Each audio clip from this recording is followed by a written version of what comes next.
Bonsoir à tout le monde. Je suis de retour pour la continuité du cours d'analyse.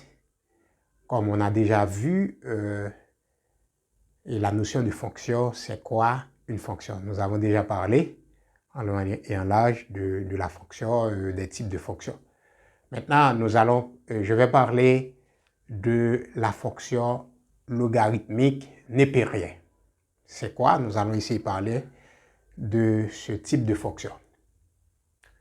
Normalement, pour son historicité, cette fonction traverse au XVIIe siècle. En fait, bien sûr,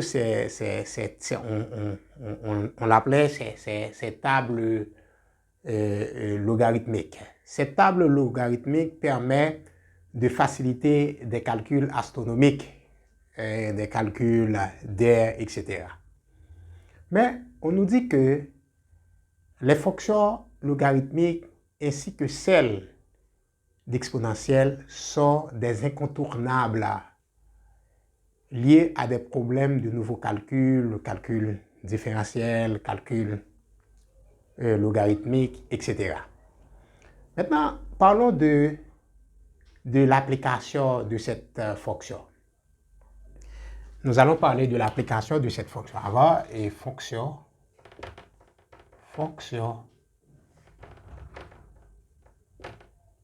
logarithmique. Fonction logarithme népérien.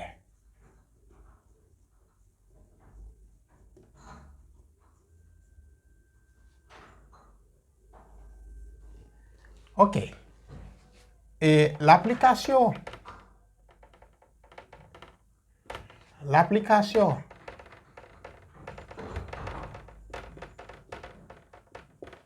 de la fonction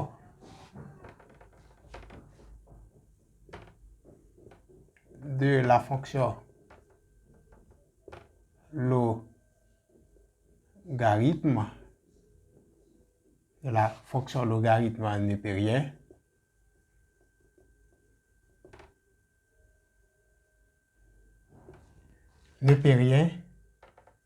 se définit par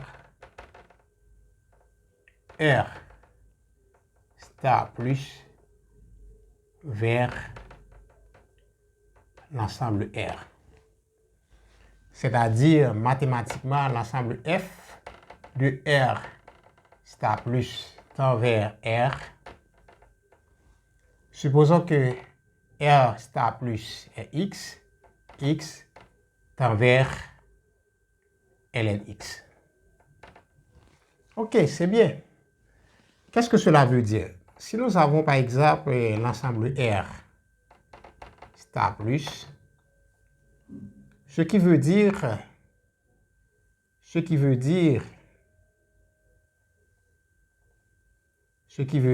X est supérieur à 0. Ce qui veut dire de 0 à plus l'infini. Voilà le domaine de la fonction logarithme.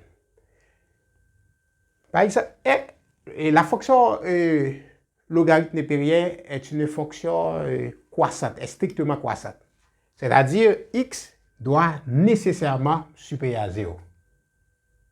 Mais, à ne pas oublier, c'est x qui est supérieur à 0.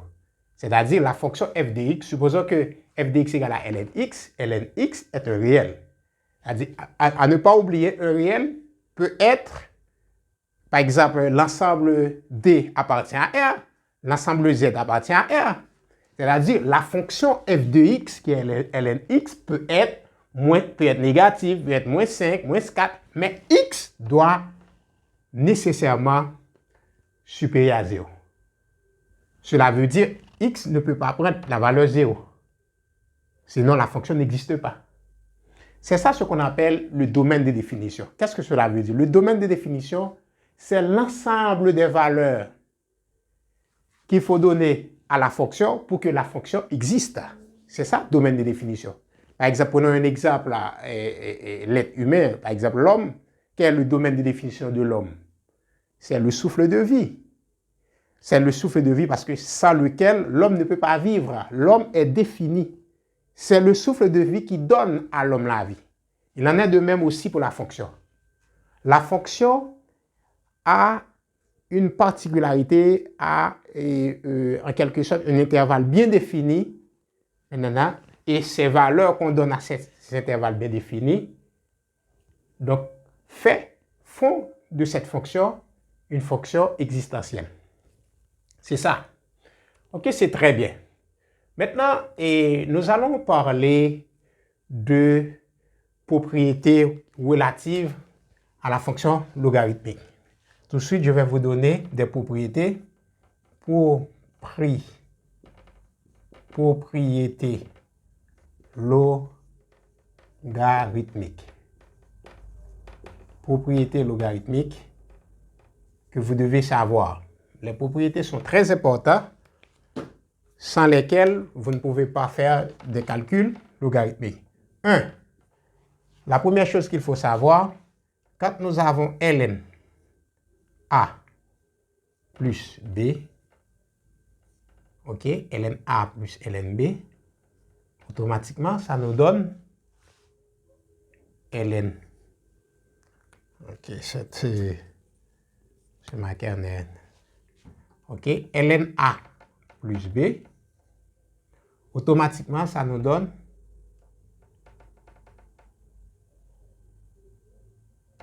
ln A multiplié par ln B, ça nous donne ln A plus ln B. Mais à ne pas oublier avec A supérieur à 0 et B supérieur à 0. Ça, c'est une propriété que vous devez savoir quand vous avez ln A plus ln B. Maintenant, quand vous avez ln A sur ln B, ça vous donne ln A moins ln B avec A supérieur à 0 et B supérieur à 0. C'est très bien. Troisièmement, quand vous avez ln A exposant n, ça est égal à n ln A avec A supérieur est strictement positif.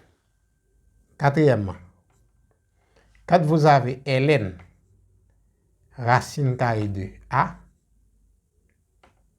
ok, ln racine carrée de A est égal à c'est 1 demi ln A.